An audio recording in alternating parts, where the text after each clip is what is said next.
Ashwin Mishra news room से सीधा मेरे साथ जुड़ रहे हैं। अश्विन, देखिए, जिस तरीके से दिल्ली के मुख्यमंत्री अरविंद केजरीवाल को 6 दिन की न्यायिक हिरासत में भेज दिया है, 6 दिन की रिमांड पर भेज दिया है,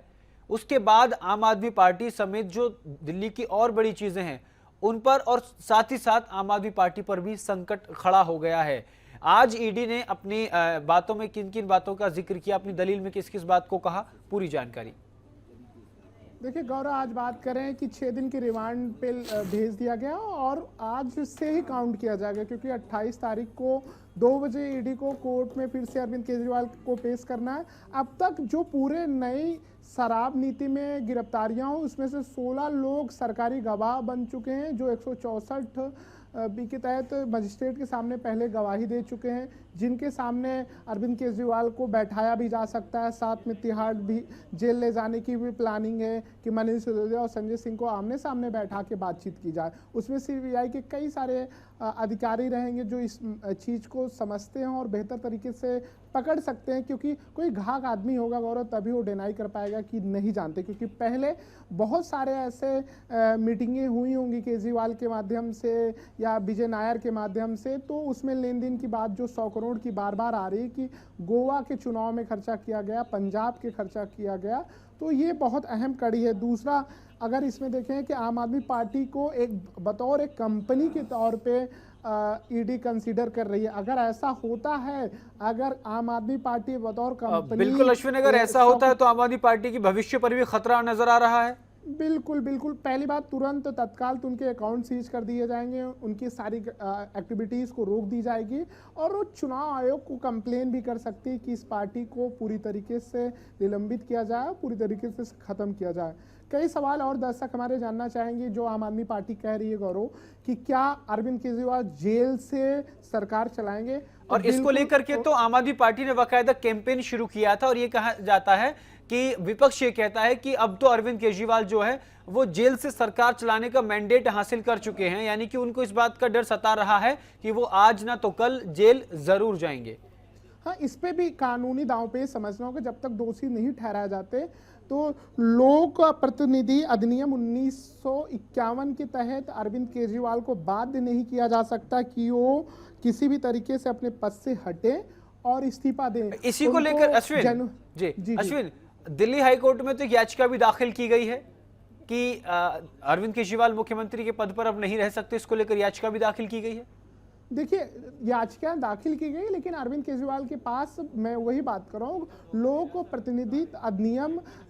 की बात करें 1951 में, उसमें स्पष्ट तौर पे लिखा गया है गौरव कि किसी भी तरीके से बाध्य नहीं किया जा सकता कि उन्हें जब तक दोषी न ठहराया जाए उनको हटाया जाए। वो जेल के मैनुअल के अनुसार कैबिनेट की बैठक भी कर सकते हैं,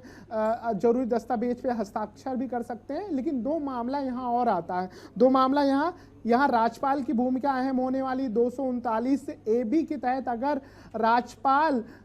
सिफारिश करता है कि मुख्यमंत्री के बगैर नहीं चल सकता है मामला, और ये पूरी तरीके से असंवैधानिक है क्योंकि कामकाज होने में प्रॉब्लम है, तो राष्ट्रपति अनुच्छेद 239 AA के तहत सरकार को निलंबित कर सकता है और 6 महीने के अंदर राष्ट्रपति चुनाव, मतलब निलंबन के बाद जब पूरी सरकार भंग कर देगा, सदन भंग कर देगा, तो चुनाव की तरफ जाना ही पड़ेगा। तो बहुत अहम रोल राज्यपाल का होने वाला है। और वैसे भी LG की केजरीवाल से असमंजस पहले भी नहीं बैठ रही थी। अगर ऐसा होता है, 28 तारीख को मामला अगर सिद्ध हो जाता है, क्योंकि जो ईडी की लंबी फहरिस्त देखें, जो दस्तावेज देखें, स्मृति ईरानी के बयान अभी देखें, और भी जो कानून के जानकार हैं, इसमें बिल्कुल अब ईडी के जांच की जो फाइलें हैं, दस्तावेज है, उस पर कहीं ना कहीं गौरव मोहर लगती हुई दिख रही है। पहले सुप्रीम कोर्ट जाने वाले थे, वहाँ नहीं गए। दिल्ली हाई कोर्ट ने उनको गिरफ्तारी से राहत नहीं दी, तो वहाँ भी लग गई। आज जिस तरीके से रिमांड के लिए भी भेजा, तो वहाँ भी एक तरीके से मोहर लग गई है। अब 28 तारीख बहुत अहम होने वाला है और बहुत कुछ बदलने वाला है। लोकसभा चुनाव से पहले कट्टर ईमानदार का तमका लगा के आने वाली सरकार अब कहीं न कहीं मुसीबतों में फंसती हुई नजर आ रही है, क्योंकि पहले भी आपके बड़े नेता जा चुके हैं। केजरीवाल के जाने के बाद पार्टी में ऐसा कोई लीडर नहीं दिख रहा है जो एक कार्यकर्ताओं में, विधायकों में एक मोमेंटम क्रिएट कर सके और पार्टी को एकजुट कर सके। जो काबिलियत संजय सिंह में है, जो काबिलियत मनीष सिसोदिया में, वो बिल्कुल ना आतिशी, ना सौरभ उस क्लेवर उस तरीके से पार्टी को संयोजित करके आगे चलने की काबिलियत नहीं है। ऐसे राजनीतिक पंडितों का कहना है, राजनीतिक गलियारों में भी चर्चा है, तो कहीं ना कहीं कि शायद कुछ बेनिफिट मिल सकता था, क्योंकि अमूमन देखा गया कि अश्विन देखिए, अश्विन अगर यही होता है कि अरविंद केजरीवाल को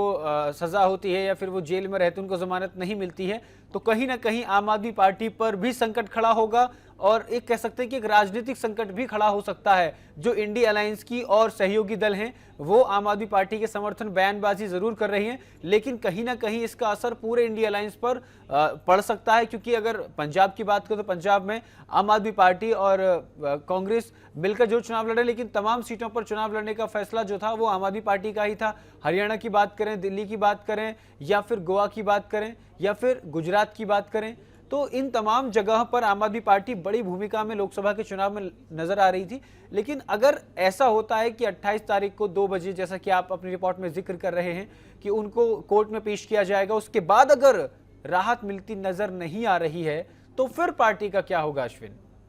आपका क्या होगा? 28 दिन का जो समय है, इसमें ईडी बहुत प्लानिंग के साथ, क्योंकि 164 के तहत जो मजिस्ट्रेट के सामने 16 लोगों को बयान दर्ज कराए गए हैं, जो सरकारी गवाह हैं उनसे के सामने मीटिंग होगी, उनके सामने पूछताछ होगी, तो बहुत स्थिति वहां साफ हो जाएगी। दूसरी स्थिति होगी कि जिस तरीके से तिहाड़ ले जाके मनीष सिसोदिया, सत्येंद्र जैन और संजय सिंह के सामने जब केजरीवाल को बैठ के पूछताछ की जाएगी तो और स्थिति क्लियर हो जाएगी। 28 दिन में ईडी उनको उनसे जितने भी तार जुड़े हैं, जितने लोग इसमें इन्वॉल्व हैं, सबके साथ केजरीवाल को सामने बैठा के बातचीत की जाएगी। और रही बात, अगर आप बात करें कांग्रेस, तो कांग्रेस पार्टी 3 जून की तारीख याद करिए गौरव, 2022 का, उस समय अध्यक्ष थे अजय कुमार, मुझे याद है एग्जैक्ट, उन्होंने एक पत्र लिखा था, मैंने सुबह जिक्र किया था, उन्होंने पत्र लिख के कहा, सबसे पहले उन्होंने कंप्लेन की थी कि ये पूरी घोटाले की प्रक्रिया के साजिशकर्ता पूरी तरीके से अरविंद केजरीवाल है। आज वही विडंबना देखिए कि पंजाब में वो अलग चुनाव लड़ते हैं 13 सीटों पे, और दिल्ली में 7 सीटों में 4-3 का रेशियो है। संदीप दीक्षित जो श्रीमती